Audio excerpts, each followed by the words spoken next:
Assalamu alaikum wa rahmatullahi wa barakatuh. Peace, mercy, and blessings of God be upon you. This is a new presentation from www.central-mosque.com and the Humble Heart YouTube channel. The topic today, and many people ask this question, is what is the proof for God and his creation? Meaning that God created everything as we Muslims believe in. So first, a little bit of theology from the Quran, from the holy book of the Muslims. Muslims believe that God, which we call Allah, is one. Chapter 112, verse number 1. Say he is Allah, one. Then we believe that God is the most powerful and there's nothing equivalent to him. Chapter 112, verse number 4. Nor is there to him any equivalent. And then we believe that God or Allah is the one that created every single thing. Chapter 6, verse number 102. That is Allah, your Lord. There is no deity except Him, the creator of all things. That is what we believe in. How do you then prove it to somebody? How do you prove it to someone that there's God and everything is created by God? That question is answered in the Quran, the holy book of Muslims itself, chapter 3, verse 191. And here I'm partially quoting the verse, and it says, "Ponder over the creation of the heavens and the earth," meaning that this belief in God, that there is one God and He's the creator, is easy to grasp if you look at the creation around you, the creations in the heavens, the creation on the earth, us humans ourselves, outside of our body, inside our body, things which go around, animals, birds that fly, fish that go into the ocean, and you'll be able to convince yourself about God and his creation. What is the Quran talking about here? Very simple. When humans invent something, things evolve. So I'm going to talk about a very simple thing that everybody knows about, a cell phone or a mobile phone, as they call it in England. So I remember in the 1980s, somebody used to come to the mosque and they used to have they used to call it cell phone because it was cellular. They had to be connected with the car to charge, and it was a big, massive box.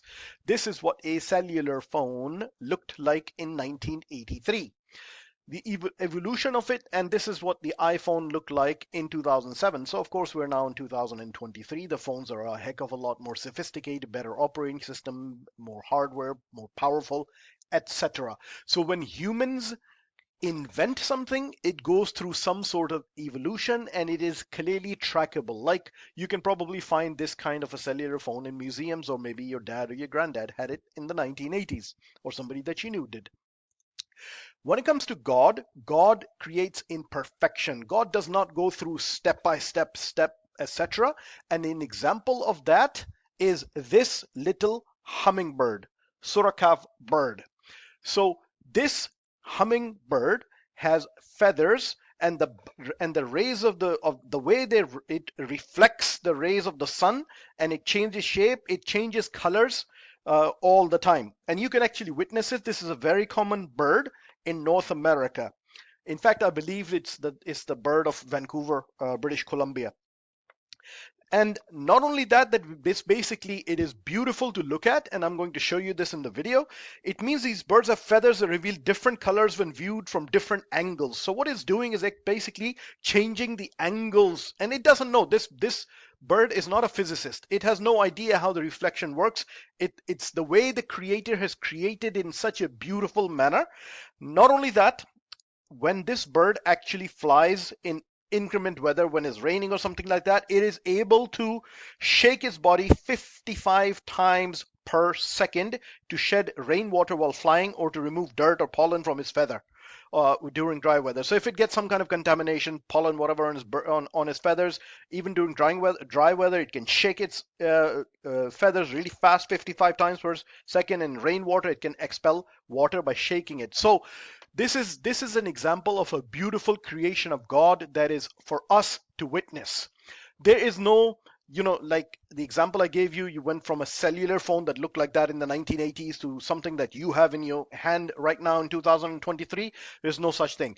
God created this little bird in perfection. So we say in Islam, the glory be to God who created this bird in perfection. So if you, and this is something inherent. So we say this is something in Islam, in Arabic, we say it's part of your fitrah.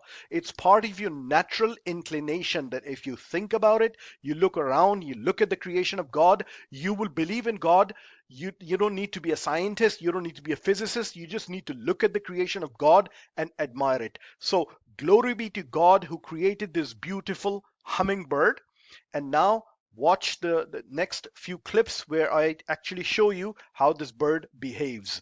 And we believe in this God who created this universe in the most perfect manner, and his the manifestation of his power, the manifestation of his creation, the proof and existence is all around us, within us, outside of us, and all around us. Jazakallah khairan. Assalamu alaikum wa rahmatullahi wa barakatuh.